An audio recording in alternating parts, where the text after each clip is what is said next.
Good morning my dear student. जैसा कि बेटा हम लोगों ने अभी तक इलेक्ट्रॉनिक कॉन्फ़िगरेशन सीख लिया है सब चीज़ों में। ठीक है, वो चाहे सेल में हो, चाहे सब सेल में हो, चाहे ऑर्बिटल में हो। ठीक है, और डिफरेंस भी मैंने तुमको बता दिया कि किसमें क्या क्या डिफरेंस होता है। ठीक है, और ये भी मैंने तुमको असाइनमेंट भी भेजा है, उसको बेटा सॉल्व करो, उसको सॉल्व करके मेरे पे भेजो जल्दी से जल्दी। ठीक है, आज हम सीखेंगे कुछ नए टॉपिक जो आपने अभी तक नहीं सीखे हैं। ठीक है, जैसे हम बताने जा रहे हैं बेटा आज आयन। आयन क्या होता है? ठीक है, आयन क्या होता है? ठीक है, आयन के बारे में हम पहले तो सीखेंगे कि आयन होता क्या है। जैसे मैं तुमसे बोल रहा हूँ बेटा, आयन दो टाइप का होता है। कौन कौन सा? एक तो होता है पॉजिटिव, जिसको जिसको क्या बोलते हैं, केटायन बोलते हैं, और एक होता है नेगेटिव, जिसको एन आयन बोलते हैं। ठीक है, जैसे दो पोल होते हैं बैटरी में, वैसे ही आयन के दो पोल होते हैं, केटायन होता है, एन आयन होता है। ठीक है, तो अगर मैं तुमसे लिखूं कि बताओ एल्युमिनियम और एल्युमिनियम प्लस 3 में क्या डिफरेंस है, क्लोरीन और क्लोरीन माइनस में क्या डिफरेंस है। ठीक है, बोलो। ये चीज समझने से पहले आपको ये देखना बेटा, ये एटम है, ये क्या बेटा, एटम है, ये भी एटम है, क्लोरीन भी एटम है, और जबकि ये क्या है बेटा, ये आयन है। ये क्या है, ये आयन है। ठीक है, आयन कब बनता है? जब किसी न्यूट्रल एटम से, ठीक है ना, तो आयन की डिफिनेशन यहाँ पे लिख सकते हो, डिफाइन करने के लिए लिख सकते हो डिफिनेशन आयन की, कि आयन टू टाइप के होते हैं। कौन कौन से? एक तो कैटायन है और एक एनायन। तो डिफिनेशन क्या होगा? व्हेन एनी न्यूट्रल एटम, क्या लिखोगे बेटा, when any neutral atom accept, मतलब एक्सेप्ट मतलब समझ रहे हो बेटा, एक्सेप्ट मतलब ग्रहण करना, एक्सेप्ट और releases electron, it will form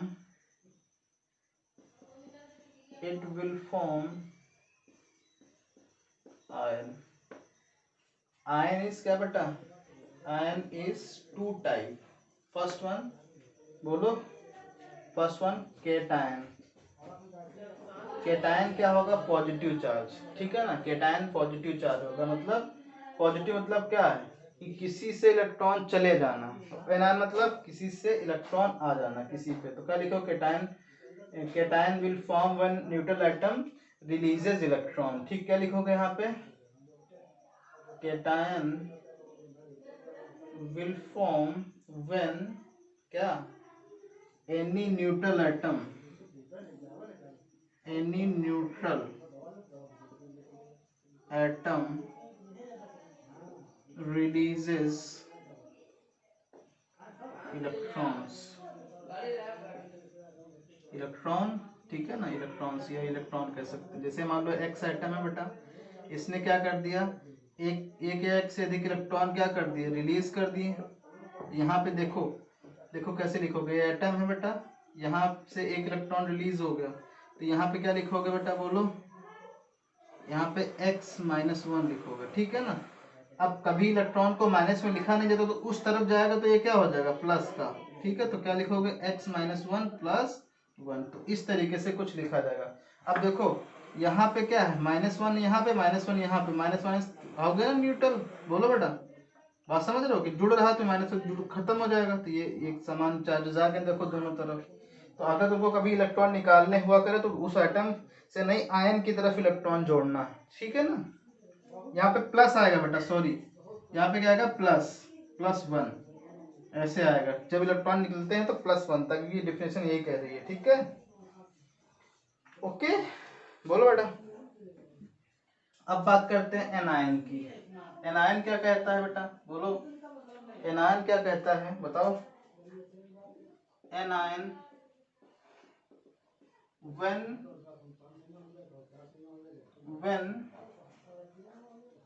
या ऐसे लिख सकते हो, anion will form,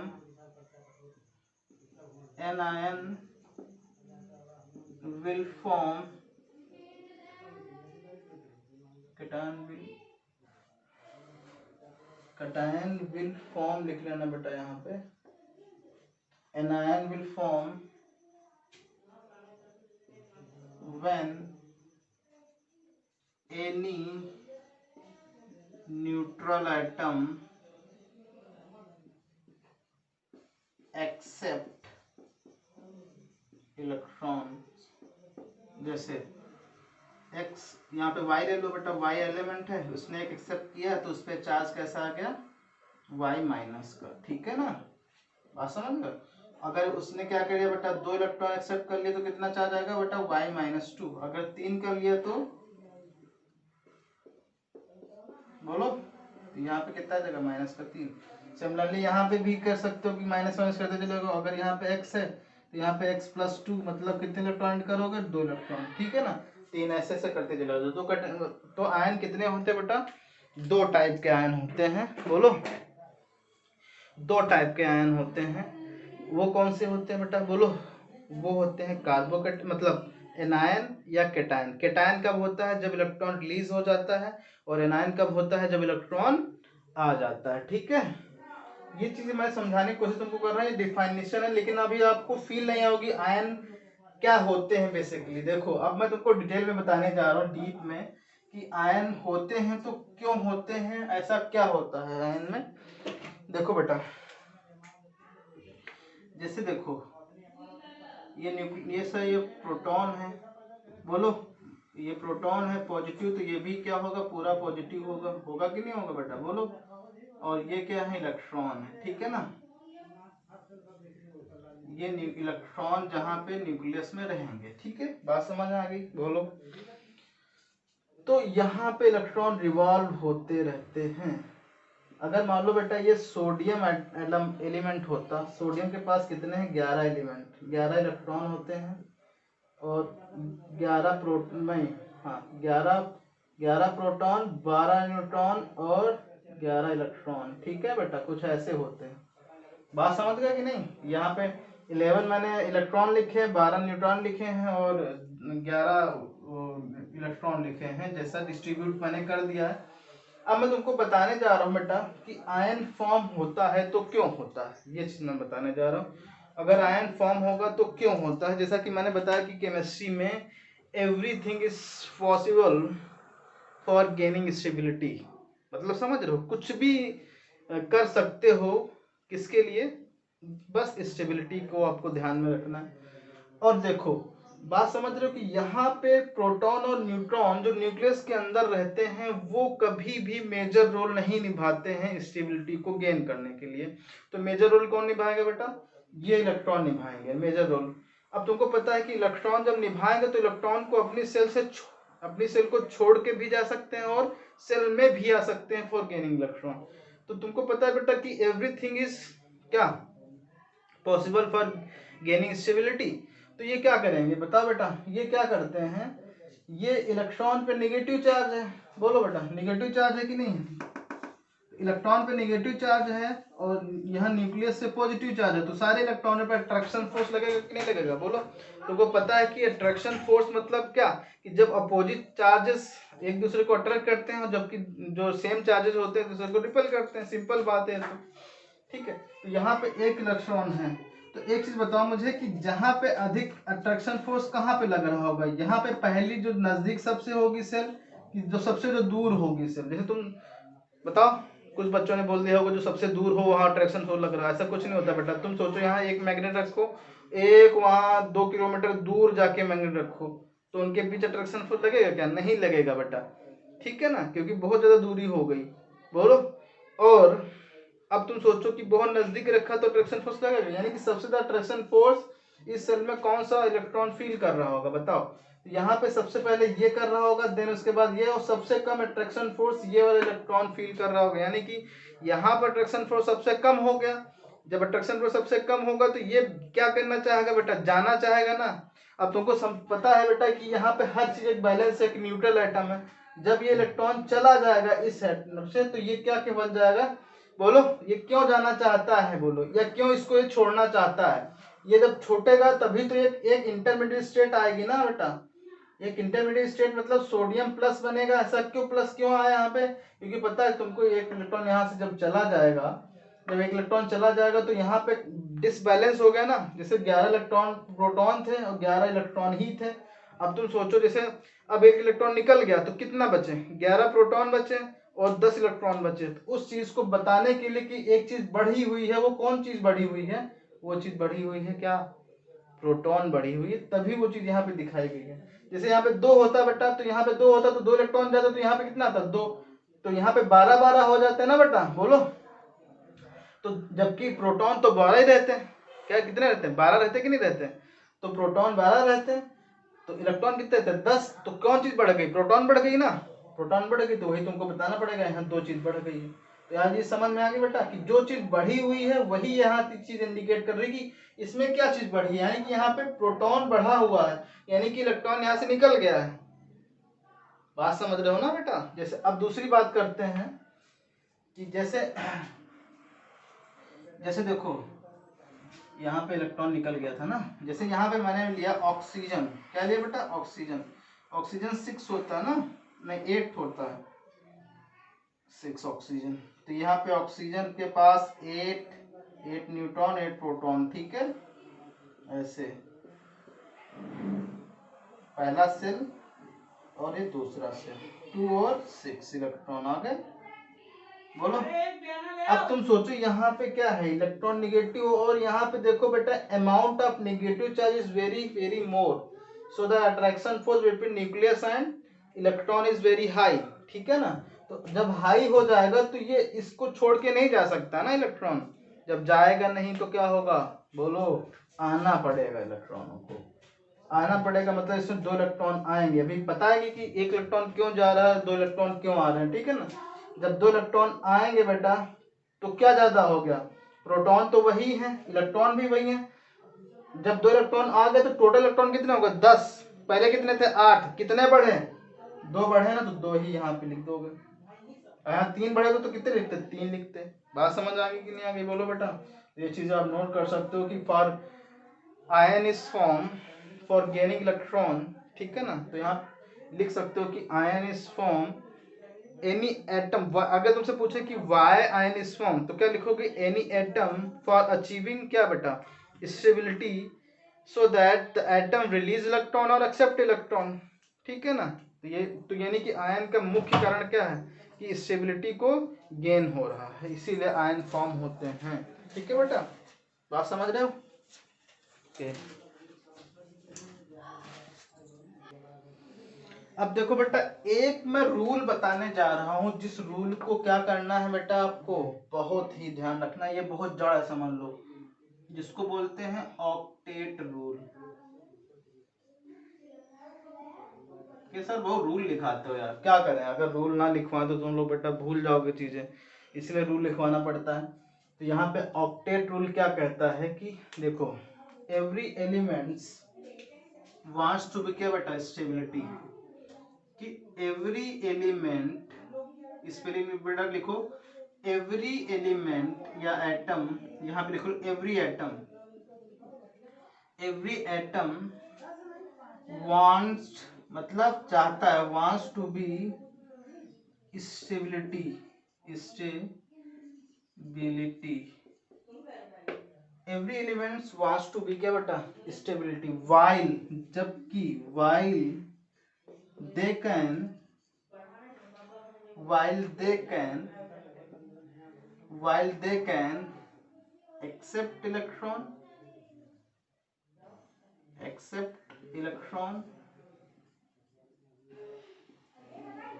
comma while they can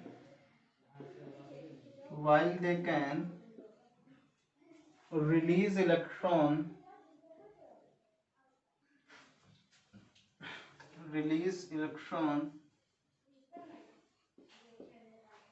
for achieving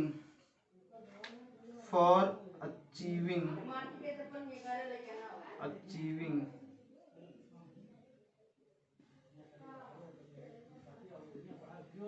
for achieving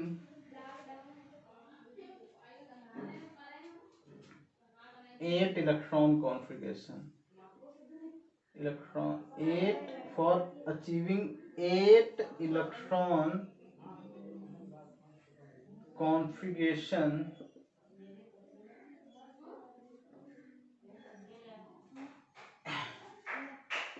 in their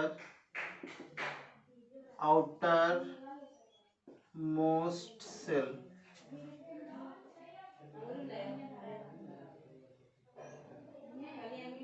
मतलब समझ रहे हो बेटा कि प्रत्येक जो एलिमेंट होता है, प्रत्येक एलिमेंट 8 इलेक्ट्रॉन करना चाहता है अपने सेल में, उसको चाहे बेटा क्या करना पड़े, इलेक्ट्रॉन को रिलीज करना पड़े, चाहे उसको इलेक्ट्रॉन को एक्सेप्ट करना पड़े। दिस रूल इज कॉल्ड क्या, ऑक्टेट रूल। ठीक है, देखो देखो बेटा, जैसे कि किसी भी आउटर मोस्ट सेल में अगर क्या है बेटा, एग्जाम्पल के तौर पे in outer most shell, in outer most shell कितना है बेटा, 1 2 3, तो ये क्या करेंगे, ये रिलीज होंगे इलेक्ट्रॉन। अगर 4 5 6 7, तो यहाँ पे क्या होंगे बेटा, एक्सेप्ट होंगे। कितने इलेक्ट्रॉन है किसी भी आउटर मोस्ट सेल में बेटा, कितने, 5 6 7, तो ये एक्सेप्ट होंगे, और 1 2 3 4 क्या होंगे बेटा, रिलीज होंगे। और अगर ये हैं 4 हैं, तो यहाँ पे बोथ हो सकता है बेटा, बोथ समझ रहे हो, ये एक्सेप्ट भी कर सकता है और रिलीज भी कर सकता है एंड एक्सेप्ट भी कर सकता है। ओके बेटा, तो ये चीज याद रखना कि जब 1 2 3 4 होंगे तो रिलीज हो जाएंगे, और 5 6 7 होंगे तो एक्सेप्ट हो जाएंगे। ठीक है, बात समझ आ गई अच्छे से। चलो, ऑक्टेट रूल समझ में आ गया क्या होता है। ऑक्टेट रूल क्या होता है बेटा, अपने आउटर मोस्ट सेल में प्रत्येक एलिमेंट क्या करना चाहता है, 8 इलेक्ट्रॉन करना चाहता है, चाहे उसको इलेक्ट्रॉन को रिलीज करना पड़े, चाहे उसको इलेक्ट्रॉन को एक्सेप्ट करना पड़े। तो जैसे एग्जांपल के थ्रू मैं तुमको बता रहा हूं बेटा, जैसे एग्जांपल देखो क्या है, एग्जांपल जैसे सोडियम है बेटा, सोडियम है और मैंने लिया है मैग्नीशियम को, देन क्लोरीन को लिया है, फिर मैंने पोटेशियम को लिया है। इसका 11 होता है, इसका 12 होता है, इसका 17 होता है, इसका 19 होता है। तो सबसे पहले आप क्या करोगे, इलेक्ट्रॉनिक कॉन्फ़िगरेशन करोगे। ओके बेटा, ओके।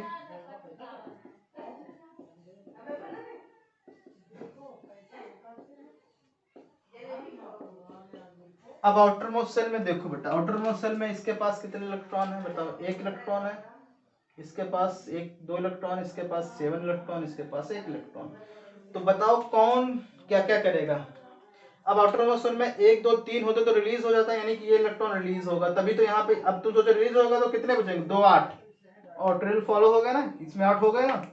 तो यानी कि सोडियम को इलेक्ट्रॉन, ऑक्टेट रूल के अकॉर्डिंग सोडियम को इलेक्ट्रॉन क्या करना पड़ेगा, रिलीज करना पड़ेगा। कितने इलेक्ट्रॉन रिलीज करने पड़ेंगे बेटा बोलो, सोडियम को 2 इलेक्ट्रॉन रिलीज करने पड़ेंगे।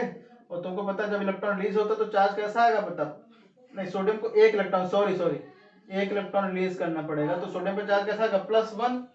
और तुमको पता है कि इलेक्ट्रॉन ऐसे लिखा नहीं जाता, तो कैसे लिखोगे बेटा बोलो, यहाँ पे आयन के पास ना लिख के यहाँ पे लिखा जाएगा +1। ठीक है, ऐसे सिमिलरली यहाँ पे भी क्या होगा बेटा, मैग्नीशियम है, तो मैग्नीशियम के पास 1 2 2 है, ये भी रिलीज करेगा, तो Mg+2 इलेक्ट्रॉन। ठीक है, यानी कि Mg पे चार्ज कैसा आएगा, +2, सोडियम +1। ठीक है ना। अब क्लोरीन आ गया, क्लोरीन के पास 6 5 6 7 है, तो यानी एक्सेप्ट करेगा, कितना करेगा, और 8 इलेक्ट्रॉन होने के लिए 1 करेगा ना। क्योंकि तुम सोचो बेटा, एक चीज समझ लो पहले, यहाँ पे 7 आ गया, अगर इसको 1 इलेक्ट्रॉन में तो 8 हो जाएंगे, हो गए 8। तो ऑक्टेट रूल क्या कहता है कि every element must to stability while they can accept while they can release. तो इसके पास रास्ता क्या है बेटा, एक्सेप्ट करने का। कितने एक्सेप्ट करेगा, 1, तो 1 इलेक्ट्रॉन एक्सेप्ट कराओ, तो कितना हो जाएगा, Cl-। ठीक है, अब पोटेशियम का 1 है यहाँ पे बोलो, 1 है, तो यानी पोटेशियम क्या करेगी, 1 इलेक्ट्रॉन रिलीज कर देगी, तो चार्ज आ जाएगा +1। बात समझ गए हो बोलो, ठीक है। तो आपको समझ में आ गया होगा बेटा कि कौन सा आयन पॉजिटिव फॉर्म होंगे, कौन से आयन निगेटिव फॉर्म होंगे। ठीक है, ये चीज आपको पता होनी चाहिए। मैंने बता दिया कि ऑक्टेट रूल के according every element wants to stability while they can release electron, while they can accept electron, and every element wants to 8 electron in their outermost shell। तो यहाँ पे क्या होगा बेटा, outermost shell में क्या है, देखो अगर यहाँ पे एक इलेक्ट्रॉन निकल जाए तो 2 8 हो जाएगा, बोलो ऐसे, और यहाँ से 2 चले जाए तो यहाँ पे क्या होगा, 2 8 हो गया, और यहाँ पे 8 आ जाए तो 8 हो जाएगा ना। अब तुम सोचो, मैंने बता दिया कि जहाँ पे 1 2 3 हो वहाँ पे इलेक्ट्रॉन क्या होंगे, इंटर नहीं होंगे, रिलीज होंगे, और जहाँ पे 5 6 7 होंगे वहाँ पे इलेक्ट्रॉन इंटर होंगे, और जहाँ से इलेक्ट्रॉन रिलीज होते हैं वहाँ पे पॉजिटिव चार्ज होता है उस एलिमेंट पे, और जहाँ से इलेक्ट्रॉन इंटर होते हैं वहाँ पे क्या होता है, निगेटिव चार्ज होता है उस एलिमेंट पे, ठीक है ना। और एक चीज खास बात मैं बताने जा रहा हूँ जो आपको पता नहीं होगी शायद, लेकिन मैं बताने जा रहा हूँ, जो एलिमेंट पॉजिटिव चार्ज फॉर्म करते हैं, जो एलिमेंट क्या करते हैं बेटा, एलिमेंट पॉजिटिव फॉर्म करते हैं वो सारे के सारे मेटल होते हैं, और जो एलिमेंट नेगेटिव फॉर्म करते हैं वो कैसे होते हैं बेटा, नॉन मेटल। और जो मेटल होते हैं वो होते हैं बेस इन एक्वस मीडियम, और जो नॉन मेटल होते हैं वो होते हैं एसिड इन एक्वस मीडियम।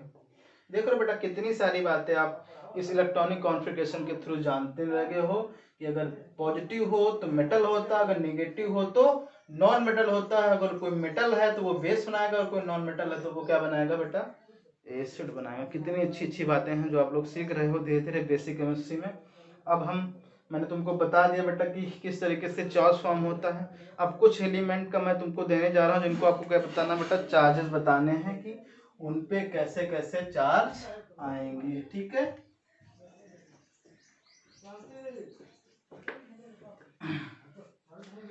तो बताओ बेटा, question number first, form charge. चलो पहला एल्यूमिनियम, दूसरा सल्फर, तीसरा लिथियम, चौथा नाइट्रोजन, पांचवा